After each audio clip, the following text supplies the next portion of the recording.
I'm Dale Dougherty.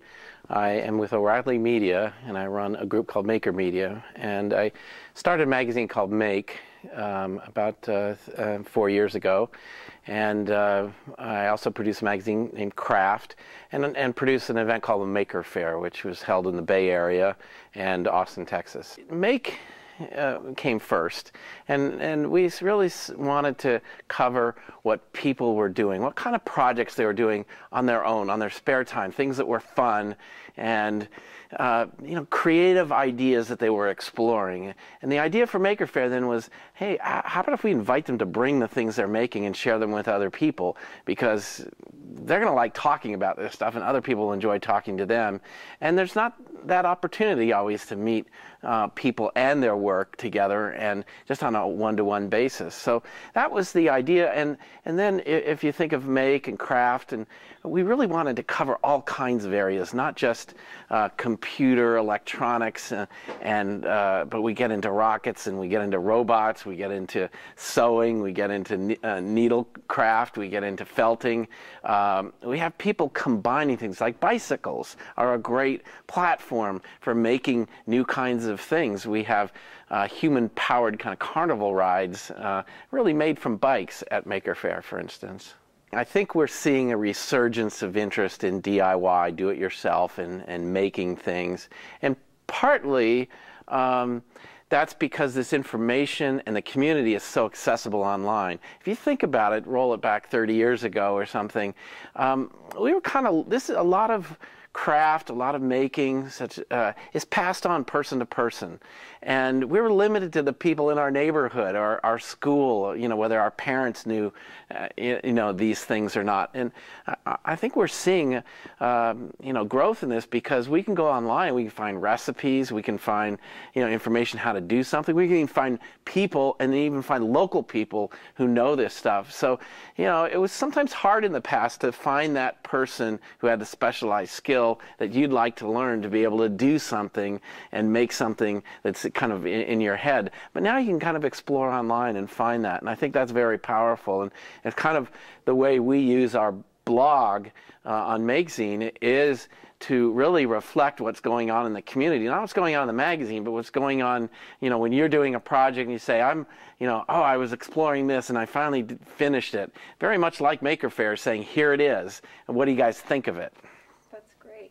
If you were to give tips and tricks to somebody about how to kind of initiate a community response through a blog, or just to go out there and shoot a camera and upload it onto YouTube or whatever, what would you give, or what would you say? Well, I think there's a lot of things. One is, how do you envision what you're doing? And I think it's kind of important to imagine yourself communicating in the first part, right? Not just talking about something or about yourself, but to some degree imagine who you're talking to. So have an idea of what the intersection is between your interest and an audience.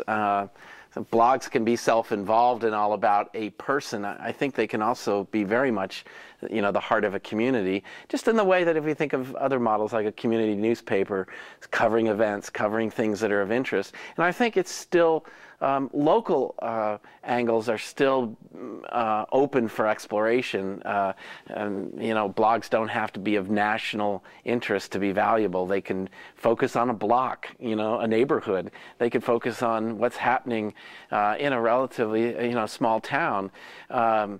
And you're connecting people to something that, so at the basic level, not everybody can keep up with lots of events. And again, if you imagine that enterprise, it's probably not you as a blogger going to every event, but developing a network of people who are communicating with you about those events, and you're a conduit of sorts. So I think part of it is to imagine the whole enterprise as involving lots of people in your audience, and in connecting to other people. And the last thing I'd say is, don't think competitively, think cooperatively. Think about sharing, think about being part of other people's blogs as well as including people in your blogs. I mean, the one thing about Maker Fair that I'm particularly proud of is, in some ways, my goal is to provide a venue for creative people, not to go out and tell people what to do that's creative, but to allow that to kind of flow into the fair, to just, we've got the fairgrounds for a couple of days. Come in and do something and show other people what you've been doing.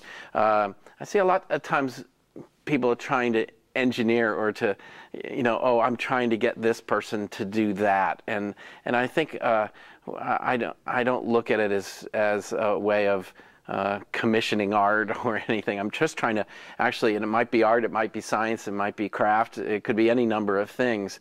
But we're just trying to get together, have some fun, and communicate, share what we're doing. So, and I think you could map that into the web a bit, is really being open.